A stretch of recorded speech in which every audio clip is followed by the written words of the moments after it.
Friends, எல்லாருக்கும் வணக்கம். இன்றைக்கி நம்ம நிக்கிஸ் கிச்சனில் ஹோட்டலில் சாப்பிட்ற மாதிரி ருசியான அதே நேரத்தில் சத்தான தக்காளி சூப்பை வீட்டில் சுலபமாக நம்மகிட்ட இருக்கிற பொருளை வச்சு எப்படி செய்யலாம் அப்படிங்கிறத பார்க்கலாங்க. இப்போ தக்காளி சீசன் அப்படிங்கிறதுனால இந்த சூப்பை நீங்கள் ட்ரை பண்ணி பார்க்கலாம். சாப்பிட்றதுக்கும் ரொம்ப நல்லாயிருக்கும், அதே நேரத்தில் ஹெல்த்தியும் கூட.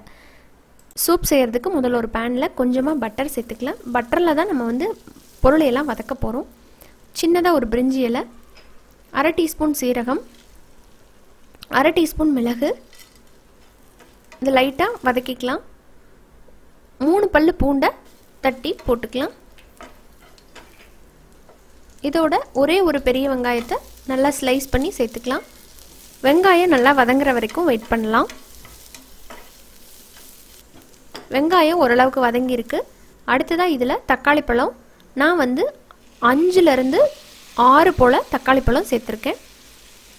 இந்த மாதிரி கட் பண்ணி போட்டுட்டு இதோட கொஞ்சம் உப்பு சேர்த்துட்டு நல்லா மசியிற அளவுக்கு இதை வதக்கிடுங்க. இப்போ நல்லா வதங்கி வந்திருக்கு. ஆறுன உடனே இதை ஒரு மிக்ஸி ஜாருக்கு மாற்றிடலாம்.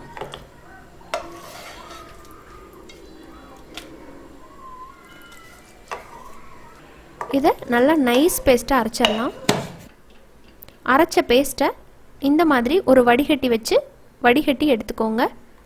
மிக்ஸி ஜாரை லைட்டாக அலசி அதே தண்ணியை ஊற்றி நல்லா வடிகட்டிடுங்க. அந்த சக்கை நமக்கு தேவையில்லை.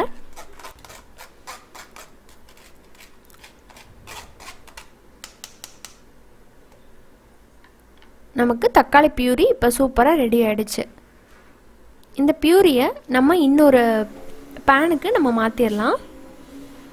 அடுப்பை இப்போ ஒரு மீடியம் ஃப்ளேமில் வச்சுட்டு இந்த பியூரியை சேர்த்துருங்க. இதோட ஒரு அரை டீஸ்பூன் பட்டர் சேர்த்துருக்குறேன். அது நல்லா கரைஞ்சதும் இதில் 1 டீஸ்பூனை விட கம்மியாகவே டொமேட்டோ கெட்சப் சேர்த்துக்கலாம். லைட்டாக அந்த ஸ்வீட் டேஸ்ட் கொடுக்கறதுக்காக.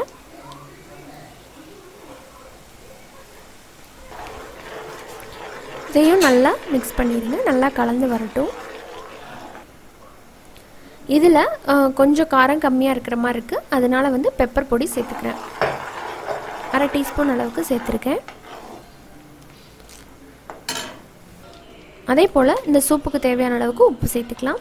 நான் இதில் எக்ஸ்ட்ரா ஸ்பைசஸ் எல்லாம் ஆட் பண்ணல. அதாவது இந்த ஓரிகனோ, இட்டாலியன் சீசனிங் அந்த மாதிரி நீங்கள் ஏதாவது ஸ்பைஸ் ஹர்பெல்லாம் எக்ஸ்ட்ரா ஆட் பண்ணிங்கன்னா இன்னும் வாசனையாக இருக்கும். அவ்வளோதாங்க. ஹோட்டல் ஸ்டைலில் நல்லா க்ரீமியாக நம்மளோட தக்காளி சூப் ரெடி ஆகிடுச்சு. இந்த மாதிரி சிம்பிளாக நம்மகிட்ட இருக்கிற பொருளை வச்சு சுலபமாக நல்லா ஹெல்த்தியாக செஞ்சு பார்க்கலாம். எவ்வளோ பேர்த்துக்கு தக்காளி சூப் ரொம்ப பிடிக்கும் அப்படிங்கிறதையும் மறக்காமல் என் கூட கமெண்ட் பண்ணுங்கள்.